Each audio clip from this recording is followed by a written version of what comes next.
दोस्तों, उत्तर प्रदेश के अयोध्या जिले के शहादतगंज के मुनावर टोला के एक गांव में 7 मार्च 2025 को प्रदीप और शिवानी की शादी धूमधाम से हुई।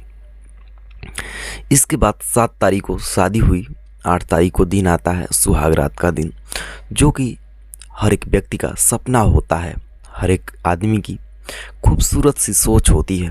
ऐसे ही इन दोनों की भी थी। दोनों एक दूसरे को बहुत ही ज़्यादा चाहते थे। लेकिन 8 तारीख की रात को जब इन दोनों ने सुहाग रात के दिन एक कमरे में खुद को बंद किया, इसके बाद जब सुबह हुआ, सुबह दरवाज़ा नहीं खुल रहा था।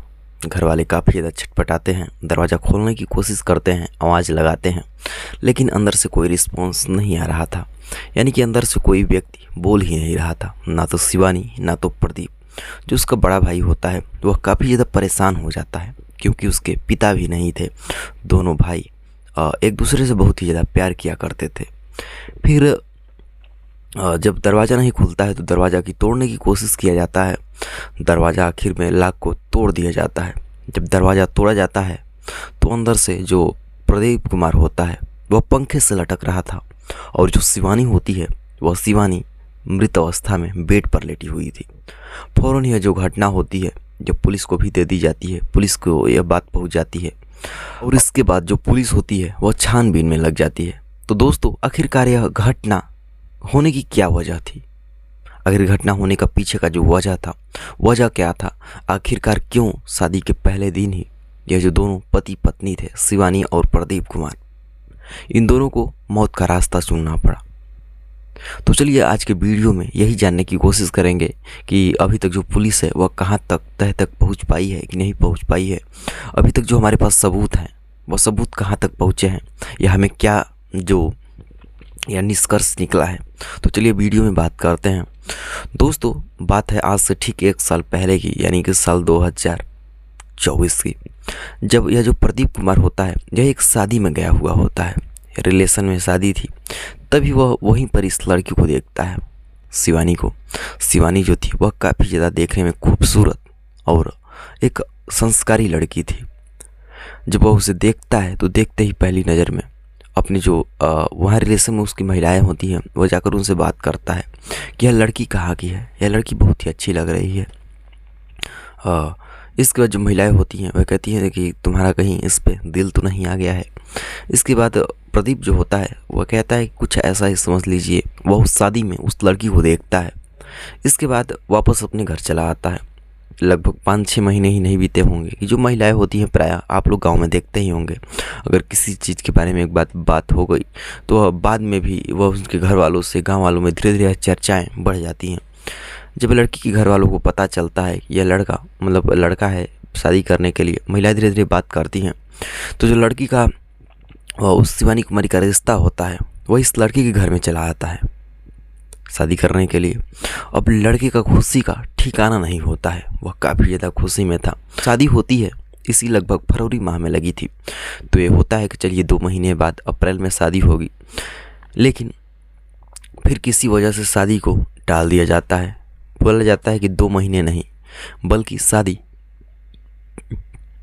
जो शादी है वह शादी 1 ही महीने में होगी, यानी कि इसी अगले महीने मार्च में ही हो जाएगी।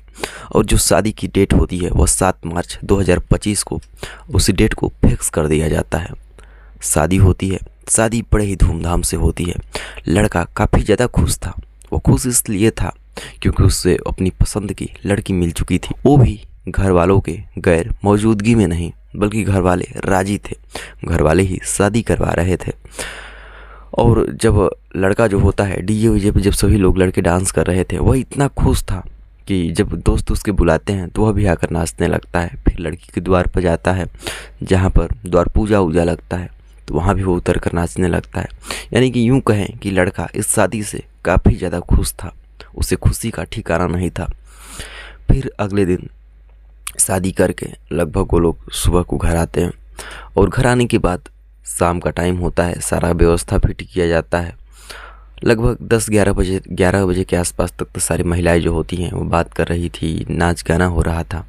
इसके बाद जो लड़का होता है वो अपने रूम में जाता है, और अपने रूम में जाने के बाद सभी लोग सोचते हैं कि भाई लड़का लड़की पहली बार मिले हैं, सो रहे होंगे।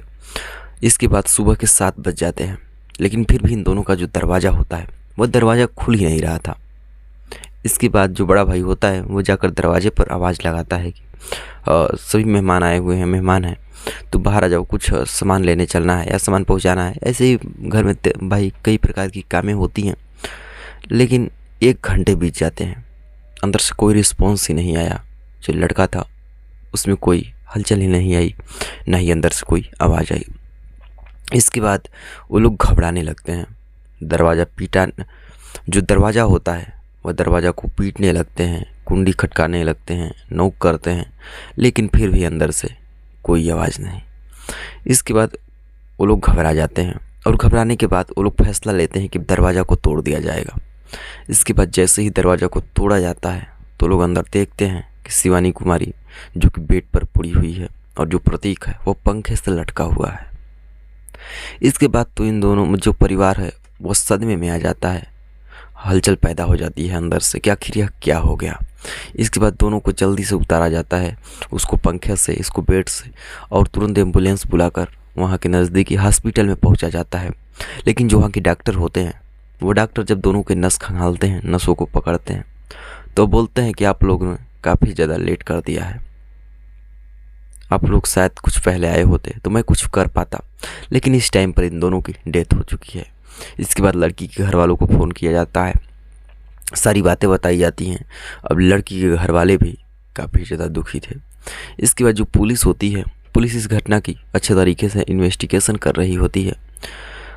इसके बाद इन्वेस्टिगेशन में पुलिस को एक मैसेज मिलता है उसी रात का लगभग 11:30 बजे के आसपास प्रदीप के मोबाइल में, जो मैसेज की हम पूरी तरीके से पुष्टि नहीं कर सकते, लेकिन शायद बयान से, पुलिस के बयान से यह पता लगा है कि उस मैसेज में कुछ ऐसा लिखा था जो शायद उस लड़की से वो पूछ रहा होगा और कुछ लड़की के बारे में ही था। इसके बाद दोनों में कुछ बातें कहीं सुनी हुई होंगी, हो सकता है कि उसने मजाक में, हंसी में या थोड़ा गुस्सा में इसका गला दबाया हो। लेकिन पुलिस का मामला है कि लड़की की जो हत्या हुई है वह गला दबा कर ही हुई, और जो अंदर है, अंदर कोई व्यक्ति गया भी नहीं था। तो पूरा शक है कि उस लड़के ने ही उस लड़की के अंदर गला दबाकर, मतलब कि न चाहते हुए भी थोड़ा बहुत गुस्सा के दौरान उसकी हत्या हो जाती है, वो मर जाती है। इसके बाद लड़का को लगता है कि अब बचने की कोई चांस ही नहीं है, सुबह होगा तो किसी को क्या मुंह दिखाऊंगा। इसके बाद इसी कारण से जैसा कि लगता है कि उसने भी पंखे से फांसी लगा ली और खुद की जान दे दी। तो दोस्तों सोचिए कि एक व्यक्ति जो कि किसी चीज़ को लेकर गुस्सा हो जाता है और गुस्से में अपना आपा खो देता है और आखिरकार उसको भी दुनिया छोड़ना पड़ता है। अगर वह चाहता, दिमाग से काम लेता, अगर लड़की अच्छी नहीं थी, उसे पसंद नहीं थी, या पसंद तो थी, अगर उसमें कुछ दिक्कत था तो वह दूसरा तरीका भी आजमा सकता था। वह चाहता फिर भी खुशी से रह सकता था, और न चाहते हुए भी झगड़े के दौरान, गुस्से के दौरान उसने अपनी ज़िंदगी बर्बाद कर डाली और खुद भी मौत का रास्ता चुना और उस लड़की को भी मौत का रास्ता चुनवा दिया। तो दोस्तों जो इस तरह की कहानी है या इस तरह की ये जो घटनाएं हैं, इन घटनाओं को सुनाने का हमारा उद्देश्य ना ही आपकी भावनाओं को आहत करना है और ना ही आप लोगों का दिल दुखाना है, बल्कि आप लोगों को सजग और सचेत करना है कि हमारे समाज में जो तमाम प्रकार की ऐसी आपराधिक घटनाएं होती रहती हैं, आप लोग इन घटनाओं से बच के रह सकें, संभल सकें। बस हमारा आप लोगों से इतना ही कहना है। और हाँ, अगर यह वीडियो पसंद आया हो तो हमारे चैनल को सब्सक्राइब कर लीजिए और वीडियो को लाइक कर दीजिए। चलिए मिलते हैं आप लोगों से फिर किसी और सच्ची घटना के साथ। तब तक के लिए जय हिंद, जय भारत।